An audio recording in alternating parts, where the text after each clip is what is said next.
उत्तरद्वारे सुभद्राय सोमदैवत्याय प्रक्षाय अथर्ववेदधूर्णाय नमः। ओम उत्तरद्वारे द्वारश्री श्रीमायायै नमः। आदौ देवस्य त्वेति सम्प्रोक्ष्य ओम मायायै नमः। ओम द्वारध्वजयोः सुमुखाय नमः। ओम सुप्रतिष्ठिताय नमः। ओम द्वारशाखयोः वसुनाथाय नमः। ओम धनन्दनाय नमः। ओम द्वारयोः जया माया धात्रे नमः। ओम विधात्रे नमः। ओम द्वारकुम्भयोः संभवाय नमः। ओम प्रभवाय नमः। द्वारपार्श्वयोः क्षेत्रपालाय नमः। ओम वास्तुपुरुषाय नमः। ओम द्वाराग्रभूमौ कौमोदके नमः। ओम द्वाराग्रे चक्रद्विजय मध्ये बक्षीशाय नमः। ओम चक्रयोः सुदर्शनाय नमः। ओम उत्तरद्वारादिदेवताभ्यो नमः। ध्यायामि ध्यानं समर्पयामि। स्वागतं व्याहरामि। आवाहितो भव सन्निहितो भव सन्निरुद्धो भव अवगुण्ठितो भव मृतिकरणो भव सुप्रसन्नो भव वरदं व्याप्तो भव क्षमस्व सान्निध्यं कुरु। उत्तरद्वाराधिदेवताभ्यो नमः। अत्र सान्निध्यं कुरु कुरु स्वाहा।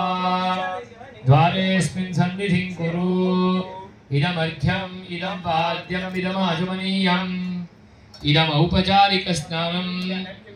आपोहिष्ठामयो भुवस्तानऊर्जेन धातना महेरणाय चक्षुषे स्नानानन्तरमाचमनीयं समर्पयामि। वस्त्रार्थम् उपवीतार्थं च अक्षतानि समर्पयामि। दिव्यपरिमलगन्धान् धारयामि। लं पृथिव्यात्मने नमः गन्धं समर्पयामि। खम् आकाशात्मने नमः पुष्पाणि समर्पयामि। यं वायुवात्मने नमः धूपमाघ्रापयामि। धूरासीधूर्वधूर्वन्दन्धूर्वरयोस्मान्धूर्वादीगन्धूर्वयं वयं धूर्वामः। दीपं च दर्शयामि।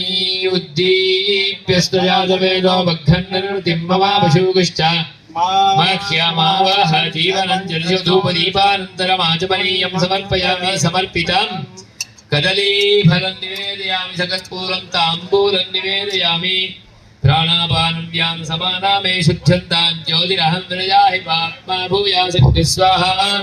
ओम भूर्भुवः सुवाहा। मध्ये मध्ये अमृतपानीयं हस्तप्रक्षालं बालप्रक्षालं मुखप्रक्षालं मध्यं पाद्यम् आचमनीयं च समर्पयामि। ओम भूर्भुवः सुवाहा। सकर्पूरं ताम्बूलं निवेदयामि। अमृतपानीयं समर्पयामि। मन्त्रपुष्पं समर्पयामि। स्वर्णपुष्पदक्षिणां च समर्पयामि।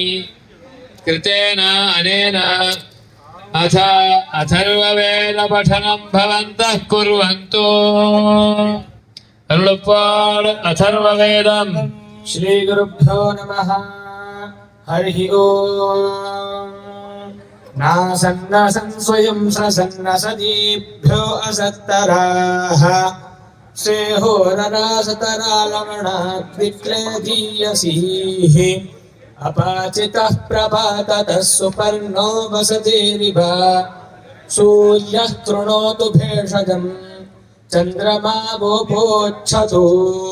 भक्तं जातास्योषधे रामे कृष्णेन सिग्नि च।